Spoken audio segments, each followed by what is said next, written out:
Hello, I'm Beal, and welcome to my pre-release guide. I normally make a presentation for myself or for friends with a high degree of accuracy in terms of predictions, and they've told me to just make a video out of it, so here I go. As with every set, there are new and returning mechanics. Here are the notable ones for Lorwyn Eclipsed. Behold is a returning mechanic which revolves around creature types this time, as do many of these mechanics.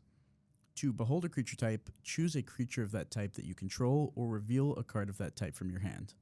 Cards that use this mechanic will require you to behold a card as an additional cost to cast them. Kindred is a subtype that's seen on non-creature cards. The Kindred type exists to allow creature types to be given to non-creature cards. So, for example, if you needed to behold a creature type in your hand, a Kindred instant of that type could be revealed instead of a creature. Convoke is a returning mechanic as well. It means that your creatures can help cast spells. Each creature that you tap while casting a spell pays for 1 generic mana or 1 mana of that creature's color. Changeling is a simple mechanic which just means a card has all creature types. Blight is a brand new mechanic that tells you to put X 1/1 counters on a creature you control. Cards will say something like Blight 1 or Blight 2. Sometimes this is an additional cast to cost cards, and sometimes you can make your opponent blight for X. And the final one is Vivid. Vivid is a pseudo mechanic which cares about the amount of colors of permanents that you control. Just an important reminder for Vivid that lands do not have colors, so it doesn't care about the types of lands that you have. Here are the official draft archetypes. And here are the official color pairs that Wizards provides to us. You might be noticing that something is missing, or like 5 things are missing. So much like a set like Spider-Man Draft, we only have 5 of the 10 color pairs explicitly spelled out for us. It seems like the set structure will push us towards the 5 main archetypes, with only these 5 having non-hybrid uncommons. If you know Lorwyn, you know that we typically also have fairies, treefolk, and giants. So it feels a little disappointing that we only have these 5 to work with. The 5 archetypes that we have that they've given us are Azorius Merfolk, which use tap synergies to annoy your opponent or to convoke things out, stuff like that. Goblins, Rakdos Goblins, cheap disposable creatures that either you want to die because you get value out of them, you can blight them to death. Selesnya Kithkin, which is kind of just like an aggro strategy based around Kithkin. Is it elementals? They like casting things that cost 4 or more. And then Golgari Elves, which are like a graveyard elf synergy type of thing. I tried to identify the 5 other archetypes. Some are more solid than others, right? So first up, we have Orzhov, which maybe more so than the rest has no parsable identity, at least in my opinion. From how I understand it, you're going to want to use Blight synergies with cards that want to remove counters from themselves, create tokens with the Kithkin stuff as fodder for Blight, or just kill creatures that cost 3 or less to animate them with Blight as well. Next is Dimir, Flash, or Fairies, which at least contains synergies with casting things on your opponent's turn. It's kind of just like a tempo plan. Boros is kind of exactly what you'd expect. There's a lot of generic low-to-the-ground creatures and good removal spells. There's also like a loose Boros Giants theme, but it's nothing big and probably not worth going into. The final color pair is a shared archetype in the Teamer colors, which cares about maximizing the Vivid pseudo-mechanic by having multicolored permanents or color-changing permanents.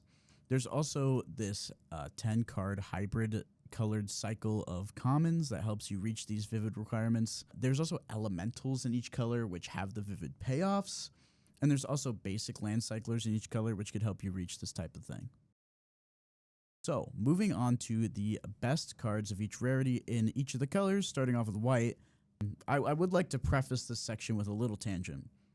The thing about prediction in a set predicated on hardline creature type is that I either need to, 1, make a call about the meta before I've had a chance to use the cards myself, or 2, make a value judgment about quote-unquote gluey cards, or just cards that are malleable and fit into multiple archetypes. It's especially hard to gauge how valuable Changeling is, for example, without having seen how powerful creature types are when interacting with other cards in the set. Alright, tangent over, but starting with the white commons, and cards listed in these slides are in no particular order of strength. Gallant Foul Knight is an aggressively setted creature for the strength that its enter effect has.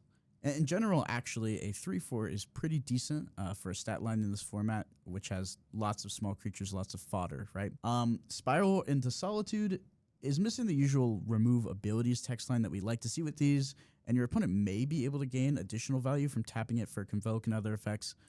But coming off the heels of a card like Path to Redemption being great in Avatar Limited, which had a lot to do with tappable creatures, right? I believe that this will be a great and cheap removal spell for white. Gold Meadow Nomad is one of those gluey cards I was mentioning earlier. A 1-drop that fits into every white archetype except maybe Merfolk is certainly one that you'll want to look out for. I would also like to note that it eats Blight really, really well. On to the uncommons. We have Encumbered Regery, a threat that grows to be uncontrollable pretty quickly, especially if you're on the play. If they don't have a 2-mana play, I'm pretty sure this card just wins the game through growing every combat or however other various ways you're tapping your creatures in this format. Kinsbale Aspirant is an incredibly strong beater, and yes, it requires you to be on Kithkin to make it playable, but it rewards that game plan with one of the strongest 1-drop uncommons we've seen in a long, long time. Pyrrhic Strike is a very strong removal spell with some optionality on top of it. Although that optionality isn't too relevant in this format, there are some really bomby enchantments and artifacts at higher rarities that you can destroy with this. Onto the rares and mythics that I think will have a high win rate. You'll notice I only have 2 here. I think white's rares are quite strong. They're just kind of middling in comparison. These 2 stand above the rest for sure. Ajani's been slandered on Twitter for constructed, but I'm here to defend my old friend's honor, okay? A 3-mana Planeswalker just about never has a plus ability that makes an aggressively capable creature. There's only one spell that could deal with Planeswalkers in the entire set, and it's a red uncommon that we'll get to later. If you're focused on the strength of the ultimate, which isn't very strong, your eyes are in the wrong place. Ajani will accrue value to the point where you just win out. A Rooter's Front ability is probably somewhat irrelevant, but he's a 5-mana 5/5 lifelink. That's kind of a bomb just in itself in any limited format. And then when you flip him, as if he wasn't strong already, he just protects your entire board, and he becomes a must-enter threat that, if he's unchecked, he just wins you the game. Moving on to the blue commons. Blossom Bind is in a similarly positioned spot as Spiral into Solitude. I'm happy with this card. I think the removal in this set is just kind of great. More removal, right? Temporal Cleansing, which is a reprint from one of the greatest of all time formats, in my opinion, March of the Machines. If I recall, it was a top common there while competing with other amazing blue cards. I fully expect it to be awesome here. Speaking again of March of the Machine, Unexpected Assistance is another card which is reminiscent of those days. Meeting of the Minds is pretty similar to this. Card draw and card selection is rare to come by, it seems like, in this format, and Unexpected Assistance provides a lot of utility. Moving to the uncommons, you might notice a theme, a slight theme. Look, I'm probably putting all my eggs in one basket, but these cards do look insane, okay? Wanderwine Farewell is one of the strongest tempo plays I think I've ever seen printed at uncommon. It's a 4/1 kinda, and there's a small likelihood that you're going to be paying the full 7 mana for this. Even in the worst case scenario where you do, it's not that bad. Silvergill Mentor is much of the same. Remember how the previous cards were like echoes of the strongest commons from March of the Machine? Well, this is the strongest common in March of the Machine if it costs 2 instead of 3. Kind of. Pestered Wellguard is just one of the most annoying cards that you can imagine printing at uncommon. If you have a way to tap this every turn, especially the turn it comes out, to make a 1/1 flyer, I mean, you're just so insanely far ahead. Blue rares, shocker, they all revolve around card advantage and tempo. A Disruptor of Currents having flash just makes it such a potent swingback threat that should be easy enough to cast into most boards.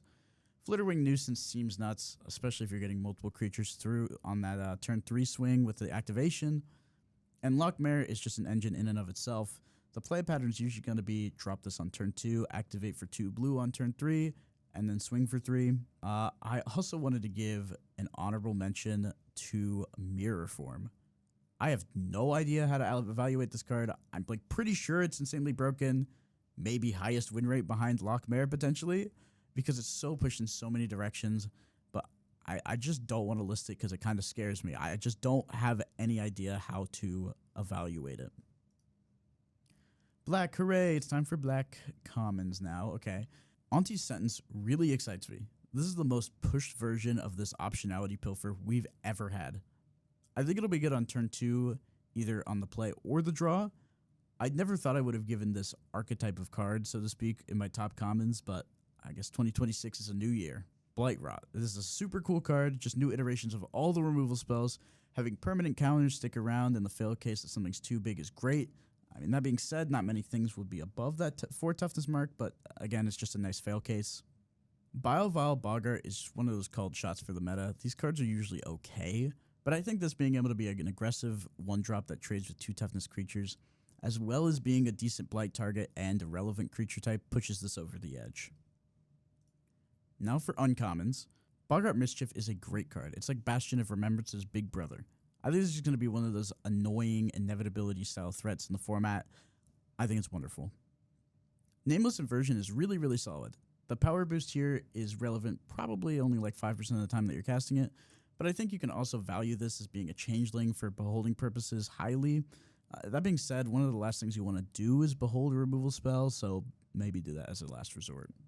Mudbutton Curse Tosser is a similar read to Biovile Boggart. It's a strong 1-drop that I'm inferring will be good because I'm inferring the Goblin package will be great. It also eats Blight triggers like a champion. Onto our higher rarities here. Bitter Blossom Bear is a beast. If your opponent holds up black on turn 2, you better be ready to deal with this. The 1/1s are also great Blight fodder. Taster of Wear is an absolutely insane card. Often just a 3-for-1. At minimum just a 2-for-1. You'll play this on curve even with no goblins out, even with no other goblins in your deck. It's just crazy. Gloom Ripper is less generically good, but certainly a mind-blowing payoff for elves. I know I haven't mentioned the elf plan very much. They're more of a mid-game plan in my opinion, but if you have Gloom Ripper, it becomes significantly better.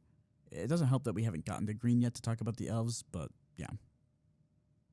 This also reminds me of one of the best black uncommons in Edge of Eternities. I just think this card's going to be done.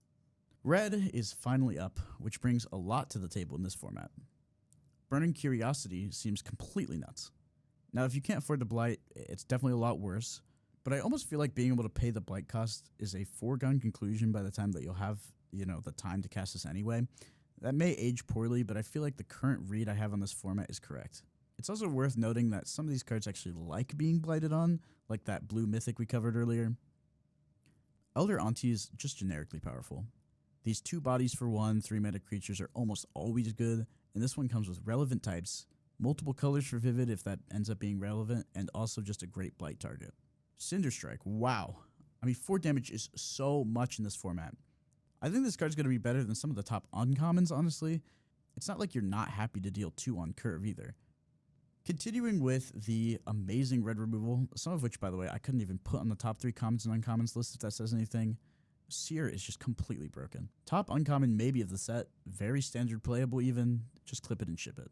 Sizzling Changeling is another one of those classic archetypes of cards, except this one's pretty aggressively statted and has Changeling, which I think adds at least a little bit of value to any given card. It's also a death trigger instead of an entrance trigger, but like I said before, card advantage doesn't seem like the most common thing in this format, so I'm valuing it pretty highly when I see it. Sourbread Auntie, 3 relevant creature types on 3 different bodies. Worst case scenario, you just blight to the Auntie or they remove it while the trigger's on the stack. This card's great. Collective Inferno just seems broken. Like every time I look at it, I'm just a little confused because it reads so well that I feel like I have to be overrating it. It feels like Faded Firepower in Avatar if it was good. In Sealed and / Prerelease, I would actually stay away from this if you don't have a good concentration of the same creature types. But I wanted to give this a nod for some of you who are lucky enough to open consistent types or maybe a lot of changelings. Spine Rock Tyrant, 5 mana 6/6 flyer with a bunch more text. I mean, do we even really need to talk about it? Soul Immolation is completely crazy in this limited environment. We have so many 1/1s lying around. Let's say you have like a 5/5 and a 1/1. You can blight 5, putting 5 -1/-1 counters on the 1/1, and then dealing 5 to everything with Soul Immolation. It's just super bomby. Green, hooray, hooray. Green commons. Great Forest Druid has exactly what you want from a 2-mana mana dork. 4 toughness is super chunky for surviving the early game, and it eats blight triggers like nothing else. Mist Meadow Council is just another meta call. I think Kithkin are going to be very powerful, and I think if you're paying 5 for this, it's not the worst thing in the world. Safe Right Cavalry reminds me a lot of the top common in green in Spider-Man Draft, which was called Professional Wrestler. And I know Spider-Man Draft, right? But it's somewhat analogous in creature sizing, in my opinion. And this also has the additional threat of activation across your entire board. Easily one of the best green creatures, in my opinion. Green uncommons, another meta call, because I think the Kithkin aggro plan is going to be great. Bristlebane Outrider. 4 mana, 5/5 on your attack at least. That's hard to block. Also good in any green deck, and 5 toughness just seems to be the magic number in this set. Pummeler for Hire is not only a card you'll play in just about any green deck, but it's also one of the few ways to resist what feels to me like a very aggressive or like attrition-oriented format through life gain. Lizalana Dignitary is nuts, although you're often not able to activate it until your turn 3. That being said, if you can somehow tap this to play a 5 cost on turn 5, that might just be enough to swing the game in your favor permanently. I mean, it's also a 2 mana 2/3, which is decently statted for this format. Boom, secret 4th pick, Shimmerwild's Growth. If you could do the Vivid game plan, it's almost certainly because of the power that Shimmerwild's Growth brings. I don't know how effective Ramp without a body will be in this format, but creating 2 different colors of permanence, ramping, and color fixing at the same time is probably enough to make the 5-color elemental payoffs a reality. On to the rares. Selfless Safe Right is an awesome card both offensively and defensively. This can create a massive swing and blowout that your opponent just can't come back from. Champions of the Perfect is mind-blowing. 4 mana 6/6, sure. Draw a card every time you cast a creature? Yeah, man. Sure. Whatever. Okay. And the only drawback is beholding and exiling an elf. It just can't be big enough of a drawback to not make this amazing. Another meta call here, Bristlebane Battler is a great Kithkin that's probably going to easily become a 4/4 in no time at all. Like, yes, starting as a 1/1 in this format is abysmal, but the inherent protection through ward makes him resilient enough to get there, and the trample is probably very valuable in this set. Finally, we're on to the multicolored rares. Starting with a couple of flip creatures, Sig is absolutely broken. If you could play him on turn 2 with immediate value, you might just win the game on the spot. I'm like mostly exaggerating, but being able to repeatedly trigger him, all while providing protection on his backside, either to himself or others, being unblockable, maybe making someone else unblockable with protection, just seems like too crazy a value to ignore. Oko's cool too, although his colors are a little awkward for this limited format. That being said, if you can flip him and then activate this -3, it's hard for your opponent to come back from that. You're fine never flipping him again too if you'd rather just keep -1ing him until he dies. Optionality's great, backside's great, Oko seems great. Figure of Fable will probably be one of the most broken groan test cards in the game.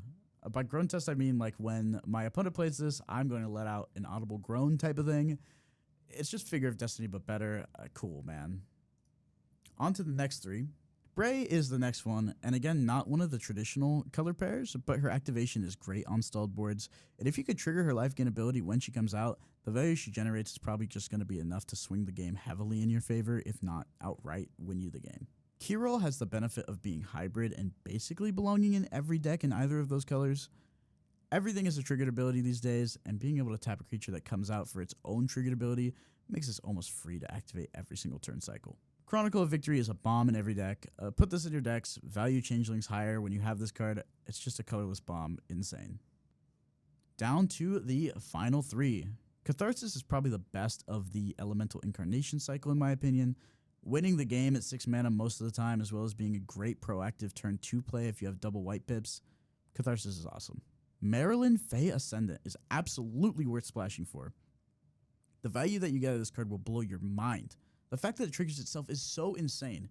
It's a great body, insane effect. You should play this card if you can. Finally, we have Tristan. Overstated, has Death Touch, constantly gains you value if you need to. When you flip it, it's like fine, but it's mostly just extremely solid on its face. And finally, we have the official Beal Lorwyn Eclipsed creature type power ranking. Okay, we've got Kithkin in first, Goblins in second, Merfolk in third, Elves in fourth, and Elementals at the bottom. Poor Izzet always getting the short end of the stick, right? Thank you guys so much for watching all the way through. Follow my socials in the description if you enjoyed. I'm always posting some hot takes on Twitter about Magic. If you like Standard, I'm dropping, or have dropped by this time, a new podcast with my friend where we do a fantasy-style draft of Lorwyn cards that we think are playable in Standard. See ya.